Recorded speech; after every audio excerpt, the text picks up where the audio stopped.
Jadi Pak, hal apa yang masalah apa yang terbesar saat menjalankan bisnis kopi ini? Ya, yang paling berat ketika menjalankan bisnis kopi adalah kita membuka pasar atau mengenalkan produk itu ke pasar. Jadi itu biasanya yang lebih berat. Jadi gimana tuh dapat inspirasi gitu membuat usaha ini? Ya, Dari mana? membuat inspirasi dapat usaha. Mendapatkan inspirasi jadi membuat sendiri. Inspirasi dari siapa? Jadi kebetulan satu pertama di profesi petani itu turun temurun. Jadi turun temurun dari pakai buyut orang tua, lalu kemudian ketika adanya potensi kopi yang besar pasarnya, yang dulu orang tua mah petaninya padi, nah kan ikutin tren. Ya, jadi inspirasinya sebenarnya dari kemungkinan peluang pasarnya. Tetapi kalau profesinya menjadi petani itu turun temurun, tetapi inspirasi untuk dagang juga turun temurun. Jadi petani ya pedagang. Jadi inspirasinya ya karena menjadi profesi petani kopi itu karena peluangnya besar. Peluang besar. Kan setiap kalau kita membuat usaha jangan karena strategi. Ya. Dari Bapak itu biasanya kan promosi. Ya.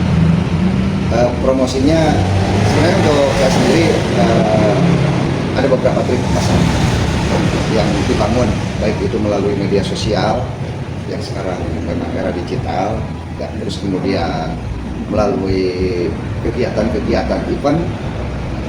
Kita mengikuti beberapa pameran-pameran yang alhamdulillah akhirnya sedikit demi sedikit tren kopi Mangalayang itu dikenal. Jadi ada beberapa. Oh ya, sama seperti begini. Ini kan bisa menjadi media promosi yang secara tidak langsung kita mengiring para komunitas-komunitas ya, untuk mengenalkan produk, baik secara fisik melalui pameran maupun secara digital melalui media sosial. Kenapa mulai usaha ini dari mana? Sebenarnya gini, untuk toko kopinya itu memang belum lama. Tetapi yang lama itu adalah di pengolahan kopi. Sebenarnya profesi yang sebenarnya sih di pengolahan kopi mentah. Jadi kebetulan kita kelompok tani kopi Mangalayang, saya sendiri sebagai ketua kelompoknya. Lalu kemudian setelah itu berjalan dari 2011, barulah kita mulai melirik membangun potensi pasar di end produknya. Dan produk itu adalah produk terkemasan yang kita tampilkan di toko ini. Jadi ini semenjak pindah ke sini ya, nggak tahu tahun berapa, lupa lagi, 2018 atau 2000 segituan lah kalau tokonya. Tapi sebelumnya juga kita sudah pernah punya beberapa kedai dan kafe mencoba untuk melirik potensi pasar itu. Dulu di atas juga di tempat pengolahan atau di shelter kopi Mangalayang juga ada kedai kopinya, warung kopinya dan lain sebagainya, dimana orang singgah tuh minum kopi. Tetapi akhirnya yang lebih pas adalah kita membuka toko kopi itu di kisaran tahun 2018 sama 2018 untuk produknya, untuk kopinya.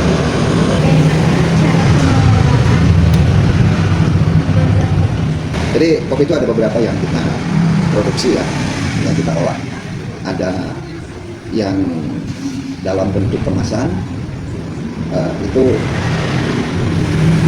kita dari shelter itu masih dalam bentuk, kita datangkan ke toko ini dalam bentuk kopi mentah, biji kopi mentah. Lalu kemudian setelah ini kita roasting, di roast itu disangrai, terus kemudian setelah itu jadi roasting atau biji sangrai. Lalu kemudian digiling, di grinder untuk jadi kopi siap seduh. Jadi itu adalah pengolahannya di kopi kemasan. Tetapi ada juga yang memang kita juga jual juga dalam bentuk siap minum, dalam bentuk botol. Itu pengembangan dari kopi kemasan. Target pasar ini menjual mungkin kalau dikatakan hanya orang tua atau anak-anak.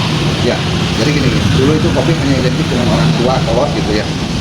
Tetapi sekarang lebih tren, karena anak-anak muda juga sekarang ada filosofi, di mana filosofi ini juga bisa bermanfaat dalam trending yang terbangun di para kaula muda. Jadi tidak hanya pasarnya itu atau sasarannya itu tidak hanya orang tua, tapi anak-anak muda yang tren. Jadi semua kalangan, termasuk kalangan kalau secara gender perempuan dan laki-laki sama pasar. Sekarang tren dan sekarang anak-anak, tapi anak-anak itu artinya dalam konteks di usia tertentu ya, dewasa lalu orang tua. Apa tantangan terbesar yang pernah Bapak alami? Ya, tantangan terbesarnya ya ketika kita dihadapkan dengan pesaing-pesaing pasar yang sudah ada maupun yang bermunculan. Karena tren kopi itu membuat orang tuh pada ingin berbisnis kopi, itu kan jadi tantangan. Kalau produksinya nggak ada tantangan, tapi ketika kita dihadapkan dengan pasar, ya di situ ada tantangan. Ya, bisnis kan masih ada masalah di atas lebih banyak. Ya. Jadi pernah nggak alami? Ya, ya, tentu dalam usaha itu kita harus punya mental kewirausahaan. Jadi ketika terjadi fluktuasi itu grafik yang meningkat menurun, itu kita harus siap. Nah, itu tentu kita alami.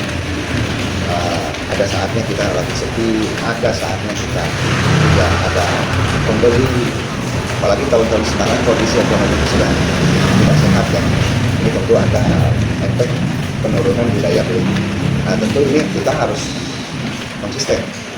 Jadi nanti, nah ini anak-anak dunia ini semua harus punya jiwa kewirausahaan atau jiwa entrepreneur, di mana membangun diri kita ketika menghadapi satu masalah itu dengan cepat mengalah. Contoh tadi itu ketika terjadi sepi, kebanyakan kan orang ini udah tutup gitu. Itu yang tidak boleh di seseorang yang ingin membangun menjadi seorang wirausaha. Jadi tetap harus konsisten dalam kondisi apapun juga. Dan ya di bisnis itu pasti akan terjadi pasang surut. Sederhananya gitu ya, bahasanya pasang surut. Jadi bukan pernah lagi, sering, apalagi sekarang dengan kondisi sekarang ekonomi yang tidak sehat tuh, sekarang mengalami kondisi yang sangat menurun. Daya belinya mulai rendah. Apa yang bikin usaha kopi bisa tetap bertahan? Ya, artinya keseriusan, konsistensi kita. Tadi yang pertanyaannya ketika menghadapi satu kondisi lagi sepi, nah kita tetap konsisten. Dalam menghadapinya, yaitu kita tidak boleh kalah. Kita tetap, misalkan seperti ini kan ada yang kerja, itu durasi. Misalkan lagi sebulan kita bayar, bekerja katakan. Masa kita harus tutup? Kan nggak boleh di usaha itu. Tetapi solusinya bagaimana? Apakah misalkan untuk sementara kita merumahkan, lalu posisi mereka yang terjadi kita gantikan oleh kita sendiri supaya tidak menjadi beban untuk bayar dia tenaga kerja, gitu. Itu solusi-solusi. Jadi ketika menghadapi bagaimana cara mencari solusinya, ya kembali lagi kita harus smart, harus pandai bisa mencari solusi dalam kondisi apapun juga, gitu. Ya. Apa harapan Bapak buat usaha kopi Bapak untuk ke depan? Harapannya ya tentu ini akan menjadi sebuah harapan besar. Pengembangannya tentu ini harus terus kita promosikan sehingga banyak dikenal orang, menjadi sukses di usaha kopi. Dan tentu targetnya adalah bagaimana caranya ini bisa dikenal lebih, harapannya bisa dikenal lebih luas lagi gitu. Jadi misalkan gini, ketika nanti ada orang datang ke Bandung, misalkan oleh-olehnya kopi gitu, seperti Manglayang gitu, itu yang sedang kita terus tembus di media sosial dalam penyampaian tentang produk kopi Manglayang. Ya harapannya itu harapan bersama ya, semua orang ingin sukses. Ada Bapak pesan gitu buat orang yang mau memulai bisnis kopi? Ya, tentu ada dong. Semua itu harus dimotivasi. Jadi pesan yang memang dibangun kita untuk membangun jiwa entrepreneur. Jadi siapkan mental, siapkan diri kita untuk menjadi seorang wirausaha, siapkan diri kita untuk mempunyai cita-cita menjadi orang yang sukses secara ekonomi, secara lahir dan batin. Ya, Ini terutama buat para pemula, buat para pemula itu, ini yang bisa dipahami aja ya dengan usia anak-anak dunia ya. Jadi gini, biasa kan ketika kita mau usaha itu banyak takut, ya. Takut tidak punya modal, takut tidak punya tempat, takut karena nggak punya produk, takut nggak bisa memasarkan, takut rugi. Tentu itu menjadi kondisi yang yang menjadi klasik urusannya dalam hidup kita untuk memulai usahanya. Jadi ketika itu semua punya rasa takut, barulah kita memotivasi. Jadi kalau kita tidak punya tempat, kita harus main dengan orang yang punya tempat. Misalkan nih anak-anak dunia nih tidak punya, ingin usaha tapi tidak punya tempat. Anggap sajalah yang dunia misalnya, Bu, saya ingin usaha tapi saya tidak punya tempat. Misalkan kalau punya tempat, tentu kan itu akan menjadi partner nanti. Ketika kita tidak punya modal, pergunakan waktu kita untuk bermain atau bersosialisasi dengan orang yang punya modal. Kalau kita tidak punya produk, mainlah dengan orang yang punya produk. Kalau kita tidak punya keahlian, mainlah dengan orang yang punya keahlian. Nah, tentu hal-hal ini yang dulunya menjadi urusan klasik ketika orang mau usaha tapi banyak ketakutan, yaitu orang malas. Jadi intinya jangan jadi orang malas. Makanya di sekolah ku mama, ku papa, semua itu harus kita bukan menjadi orang pintar untuk mendapatkan nilai 10 bukan, tapi untuk bagaimana caranya kita bisa manage apa kita menjadi dewasa. Dewasa itu bukan usianya, tapi dewasa itu bisa ketika kita menghadapi satu kondisi masalah, kita bisa mencari jalan keluarnya. Jadi kembali lagi, carilah jalan keluarnya supaya kita bisa tetap sesuai dengan apa yang dicita-citakan. Gitu.